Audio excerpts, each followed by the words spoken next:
The inside has become total vacuum, so the doorway gets sucked in.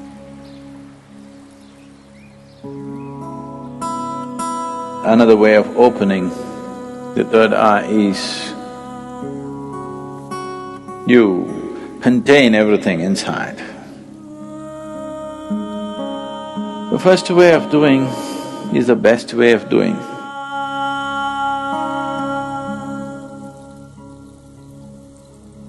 The most significant aspect of Shiva is that he opened his third eye. All the other things, he danced, he meditated, married twice, did so many things, that's not the thing. He opened his third eye. It's only for that we remember him even today. For that, even today, after thousands of years, we still bow down to him. Because there is no substitute for knowing. There is no substitute for knowing means.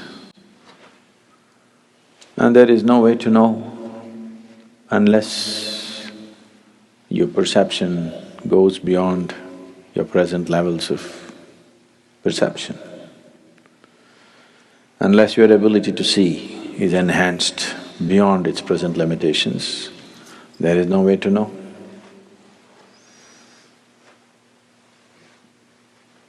To know is to be free. So, Shiva is significant for us not because he's wrecked in Himalayas, not because he played with snakes, not because of this or that, because he opened his third eye. He perceived what most human beings fail to perceive. What is unseen for a large segment of humanity became a normal part of his vision.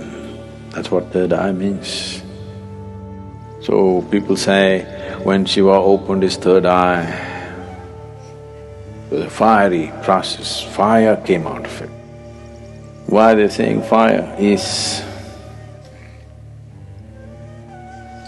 because within himself, he burnt everything that he thought mattered to him. He became like a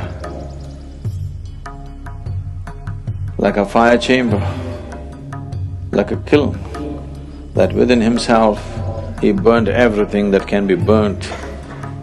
And then from every pore of his body, instead of sweat and blood coming, ash came out. Why? Shiva is always depicted as ash smeared. He didn't go about smearing ash. Ash came out of his pores.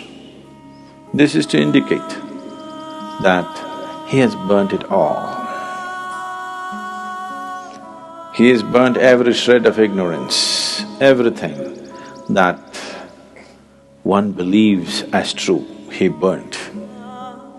Because he burned everything and everything became ash, then this opening of the third eye could not be denied to him.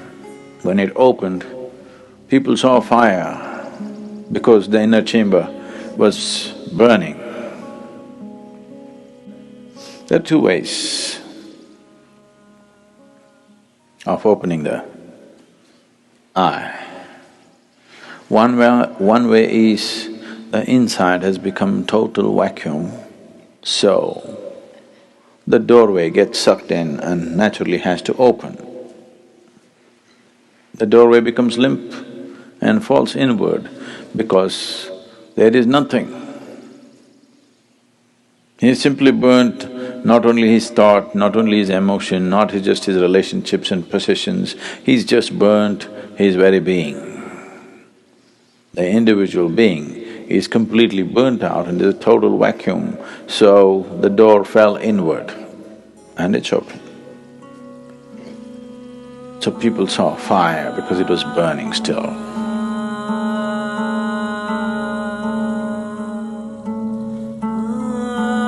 Another way of opening the third eye is you contain everything inside. Everything is contained. You did not find any expression for your thought, any expression for your emotion, any expression for anything. You could not even utter a word. See, if you remain silent for 4 days, on the 5th day, you feel like singing suddenly. If you don't know how to sing, you want to howl like a wolf. Huh? Because you want to let go. You didn't let go anything, so much pressure built up, and this door got knocked open from inside. This is another way to do it. The first way of doing is the best way of doing, because if you open it by building pressure, it opens up today and again tomorrow it may just shut itself. Or before enough pressure builds up and this opens, something else freaks in you and you run away. Yes. Because the pressure builds up in such a way, if you have to hold it, you need… because you don't know what's happening, it looks like torture. It looks like 7th degree torture. If you're putting yourself through the whole process, then definitely your mind will ask, what is the point of going through this torture? Because it's a lot of torture. Not letting a single thought find expression, not letting a single emotion find expression, not uttering a single word, not finding expression to a single opinion that arises in your mind, single idea that arises in your mind. Oh, it'll burst you somewhere. If you hold everything intact, this will open, otherwise something else will freak. But you are a little… you're diplomatic. You believe in the middle path. That means you don't wish to get anywhere.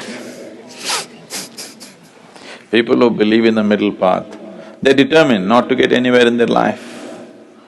Middle path means just your comfort zone. Neither this nor that. Either you become empty, the sheer power of vacuum will open it, or you build up pressure in you, it'll burst open. 2 ways of opening. Middle path means you are a professional bullshitter. Really. Full-time bullshitter you are, not professional. Profession means they do it only part-time, right? They do it only certain times of the day. It doesn't matter where you go, you do your own stuff.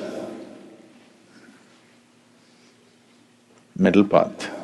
Middle path is a way of not getting anywhere, and after some time thinking, this doesn't go anywhere. Right now you're walking on the street, suddenly you found a big rock, there are only 2 ways to go, either this way or this way. This way a tiger is growling, this way there's fire burning. You think the best thing is middle path, that is to go into the rock. Obviously this is not going to go anywhere. This will give you good exercise for some time. If you try to go into the rock, it's a good exercise, really, it'll build a lot of good muscle if you take the middle path. It's just that you don't go anywhere.